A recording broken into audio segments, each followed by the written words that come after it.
o ex-presidente segue em prisão domiciliar e é por isso que eu converso agora com a Nicole Diniz, nossa repórter que voltou a fazer esse plantão na frente da casa do ex-presidente, né, Nicole? Já que o cumprimento da prisão está prestes a acontecer. Bom dia.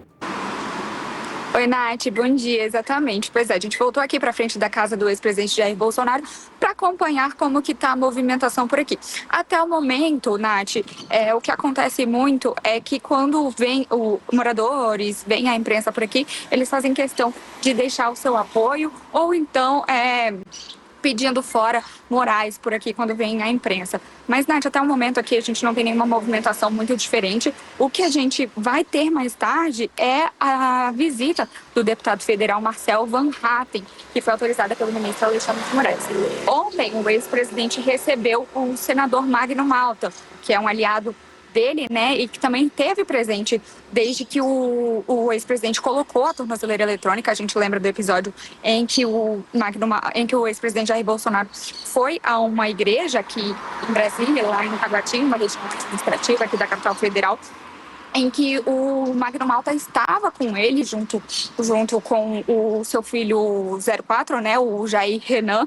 Eles estavam juntos. O Magno Malta tem prestado bastante apoio ao ex-presidente desde que tudo aconteceu, estando presente também nas manifestações pró-Bolsonaro.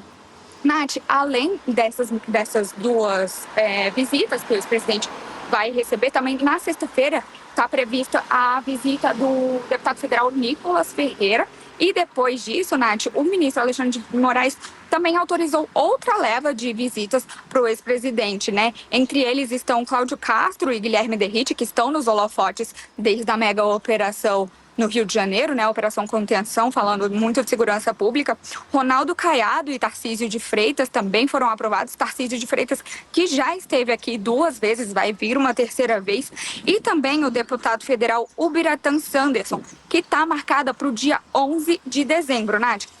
Mas aí fica essa dúvida se vai ser, se essa visita vai acontecer mesmo, né? Já que, como você falou, os acórdãos foram publicados ontem, na terça-feira, e agora a defesa do ex-presidente Jair Bolsonaro tem até domingo, né? Esse prazo de 5 dias para apresentar o segundo embargo de declaração. Caso o ministro Alexandre de Moraes entenda que é apenas probatório, as penas já podem começar a ser cumpridas, né? E, Nath, nesta semana a gente teve também uma comitiva dos parlamentares, né? Damares Alves, o Isalci Lucas, Márcio Bittar e também o Eduardo Girão foram a Papuda para ver como que pode receber o ex-presidente Jair Bolsonaro, já que ele não tem a saúde, ele está com a saúde mais debilitada, né? Como a gente tem falado todos os dias por aqui. É uma preocupação dos parlamentares, porque lá não tem médico 24 horas e também, apesar de ser próximo aqui até da casa do ex-presidente Jair Bolsonaro, é um pouco longe de qualquer hospital. Então é uma preocupação para os parlamentares que são aliados do ex-presidente Jair Bolsonaro, se ele vai conseguir ficar por lá, Nath. Diniz, que é isso, voltou a esse plantão, já que a prisão está prestes a acontecer em um presídio, né? Ele segue preso dentro de casa desde agosto. Nicole Diniz, valeu, hein? Nicole que volta daqui a pouquinho com informações de outros assuntos. Ainda falando de trama golpista, a gente teve pergunta aqui no nosso chat, na nossa live. Manda a sua pergunta também, curte, compartilha as entrevistas, os cortes que a gente sobe lá no nosso canal no YouTube, ativa o sininho no Metrópolis TV. Mais uma dessas perguntas que chegou aqui pra gente era sobre os kits pretos, né? A gente querendo saber o que são os kits pretos. Os kits pretos fazem parte das forças especiais das Forças Armadas, são militares com uma excelência, né? Com um entendimento muito grande de Brasil, de operações de guerra, faziam parte, especificamente, esses militares das Forças Especiais das Forças Armadas, do Exército, faziam parte, os kits pretos, do Núcleo 3 da trama golpista, que foi esse grupo todo que, no Núcleo 3, começou a elaborar o Punhal Verde e Amarelo, que era um plano de assassinato do presidente Lula e do vice-presidente dele, Geraldo Alckmin, assim que ganharam as eleições de 2022, derrotando o ex-presidente Jair Bolsonaro e Walter Braga Neto, que era na chapa de Jair Bolsonaro o vice dele e também tinha o plano de executar